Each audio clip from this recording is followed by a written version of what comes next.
ایران نے امریکہ کے اس طیارے کو نشانہ بنایا ہے جس کو وہ سٹیلتھ کہتے تھے اور جس کے متعلق یہ دعویٰ کیا جاتا تھا کہ آج تک تاریخ میں کبھی بھی کوئی بھی اس جہاز کو اس طیارے کو نشانہ نہیں بنا سکا۔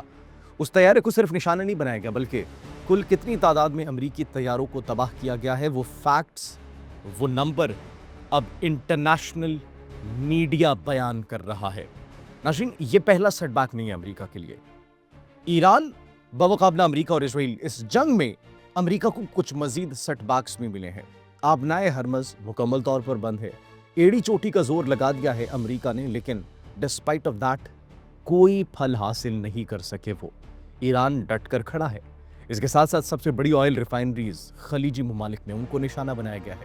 کس کس ملک میں نشانہ بنایا گیا ہے، اس سے امریکہ کو کیا نقصان ہوگا، وہ ڈیٹیلز آپ کے ساتھ شیئر کریں گے۔ فلسطین میں عید کا دن ہے، لیکن اس وقت کیا صورتحال ہے، ایسی صورتحال جسے سن کر آپ کے دل دہل جائیں گے، اس پر بھی ناظرین آج ہم بات کریں گے۔ اسرائیل میں کچھ تباہی برپا کر دینے والے حملے کیے گئے ہیں ایران کی جانب سے، اور ناظرین جس کی وجہ سے پوری سپلائی لائنز کٹ چکی ہیں۔ کس کس مقام پر وہ حملے کیے گئے وہ بھی آپ کے ساتھ شیئر کریں گے۔ آبنائے ہرمز کے حوالے سے ایک تگڑا پلان تیار کر لیا ہے ایران نے، اور اب اس پلان پر اگر امپلیمنٹ کر لیا گیا تو جتنی مرضی سینکشنز ایران پر لگائی جائیں ان سینکشنز کا کوئی فائدہ نہیں حاصل ہوگا، کیونکہ ایران کے پاس دنیا کی معیشت کی گردن اس وقت موجود ہے جس کو انہوں نے دبوچا ہوا ہے۔ تو اب وہ معیشت سانس نہیں لے رہی جب تک ایران نہیں چاہے گا کہ معیشت سانس لے بھی نہیں سکتی۔ وہ کون سا پلان ہے جو کہ ایران نے تیار کیا ہے، اور اس کے ساتھ ساتھ کیا ایران کی جو میزائل فیسلٹیز ہے، ڈرون فیسلٹیز ہے اور جوہری ہتھیار بنانے کی فیسلٹیز ہے وہ مکمل طور پر تباہ ہو چکی ہے؟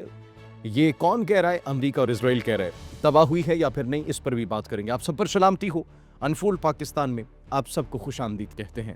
ناظرین، سب سے پہلے بات کرتے ہیں بلومبرگ کی ایک رپورٹ شائع کی جاتی ہے جس میں یہ کہا جاتا ہے کہ امریکہ کو اس جنگ میں اب تک کتنا نقصان پہنچا ہے۔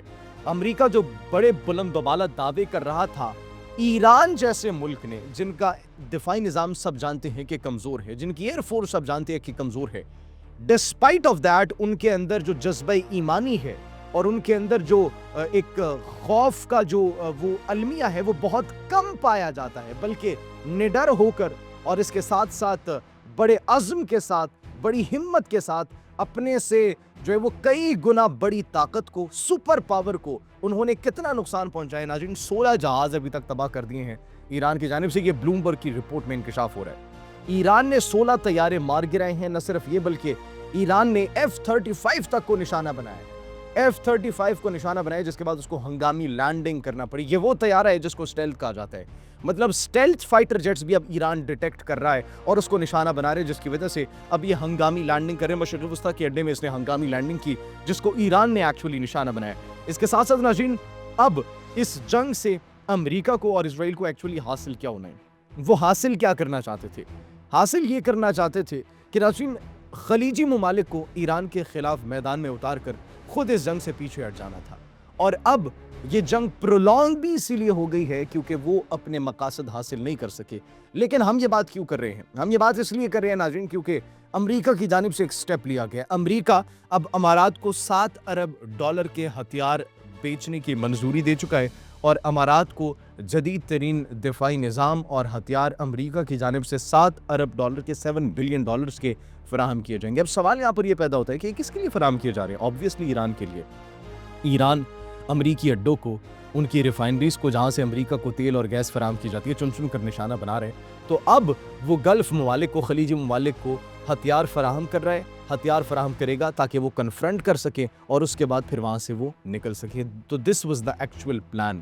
خلیجی ممالک کو، مسلم ممالک کو ایک دوسرے کے خلاف لڑوانا، یہ ان کا اصل مقصد تھا، اور اسی لیے وہ ابھی ہتھیار فراہم کرنے کی منظوری بھی دے چکے ہیں۔ اس کے ساتھ ساتھ ناظرین، جو اس وقت سچویشن ہے، ایران کی جانب سے حملے جاری ہیں، اور ایران نے قطر کی سب سے بڑی جو گیس کی ریفائنری، گیس کا پلانٹ تھا، اس کو نشانہ بنایا ہے۔ اس کے ساتھ ساتھ کویت کی آئل ریفائنری کو نشانہ بنایا ہے، مین الاحمدی اس کو نشانہ بنایا ہے۔ اس کے ساتھ ساتھ ناظرین، یہ بڑی اہمیت کی حامل تھی، اور it is one of the largest gas refineries of Qatar, جس کی وجہ سے یہ کہا جا رہا ہے کہ 5 سال تک یہ جو ہے LNG کی پروڈکشن 17% کم ہو گئی ہے، ختم ہو چکی ہے۔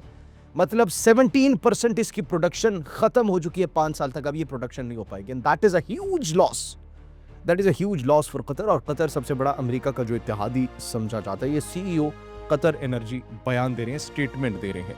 इसके साथ साथ नाज़रीन सिर्फ खलीजी ममालिक में उन रिफाइनरीज को निशाना नहीं बनाया गया, उन ऑयल के और गैस के प्लांट्स को निशाना नहीं बनाया गया जहाँ से अमेरिका को तेल फराहम किया जाता था, बल्कि इसके साथ साथ इसराइल के अंदर भी निशाने बनाए गए हैं।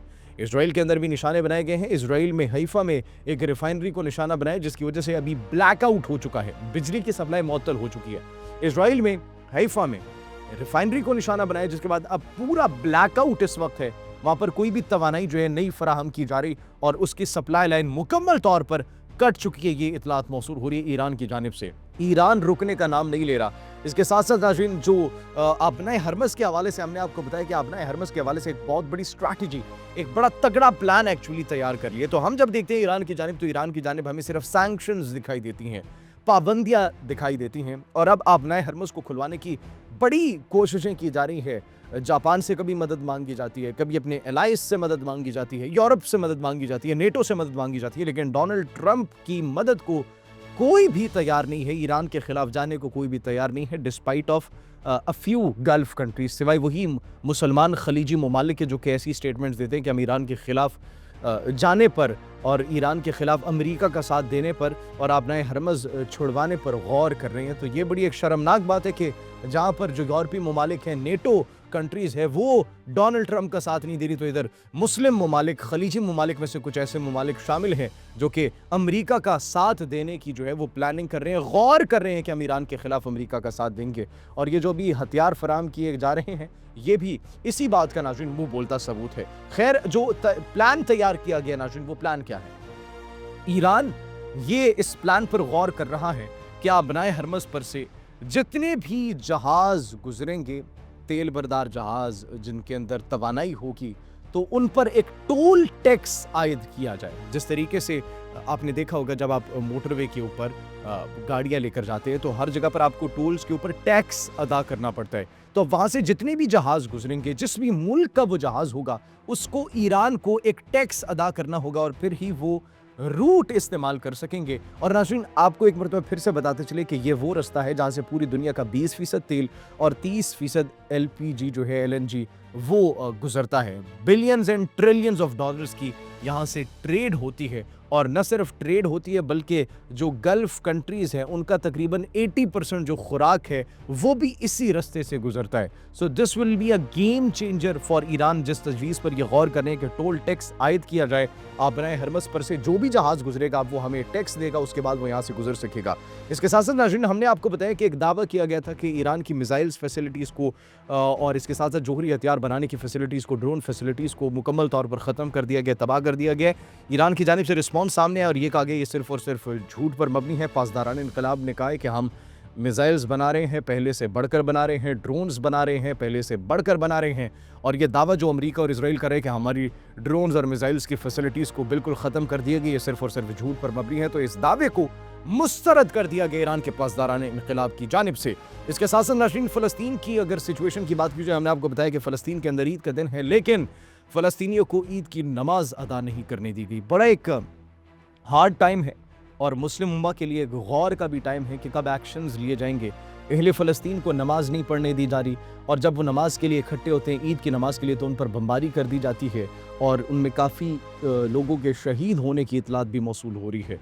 तो वो किसी अहले फ़लस्तीन के ही ये अल्फाज हैं कि हम यहाँ पर 6 नमाज़ें पढ़ने के आदी हो चुके हैं, 5 वक्त जो है वो हम दिन की नमाज़ अदा करते हैं और 1 नमाज जनाजा अदा करते हैं। तो ये पूरी मुस्लिम उम्मा के लिए एक सोचने का लम्हा है, एक लम्हा फ़िक्रिया है, एक अलमिया है कि वहाँ पर फ़लस्तीनियों को दिन दहाड़े इस तरीके से शहीद किया जा रहा है और एक मुस्लिम मुल्क है जो कि मदद को पुकार रहा है, लेकिन कोई भी मुस्लिम मुल्क ऐसा नहीं है जो उनके साथ खड़ा होने को तैयार हो। पाकिस्तान की बड़ी तारीफ़ की गई है, पाकिस्तान के रोल को सराहा गया, किरदार को सराहा गया। पाकिस्तान अपने भाई के साथ बिल्कुल डट कर खड़ा है और ये जो मकासद थे दुश्मन के मुस्लिम ममालिक को एक दूसरे के ख़िलाफ़ आमने सामने ला सके, उसमें भी पाकिस्तान ने बड़ा एक इंपॉर्टेंट रोल प्ले करके उस मंसूबे को नाकाम बनाए। लेकिन अब पूरी उम्मत मुस्लिमा को एक होना चाहिए, वक्त आ चुका है। नाज़रीन, आप इस हवाले से क्या सोचते हैं? कमेंट सेक्शन में अपनी कीमती राय से ज़रूर आगाह कीजिएगा। अपना बहुत ख्याल रखिए। अल्लाह निगहबान।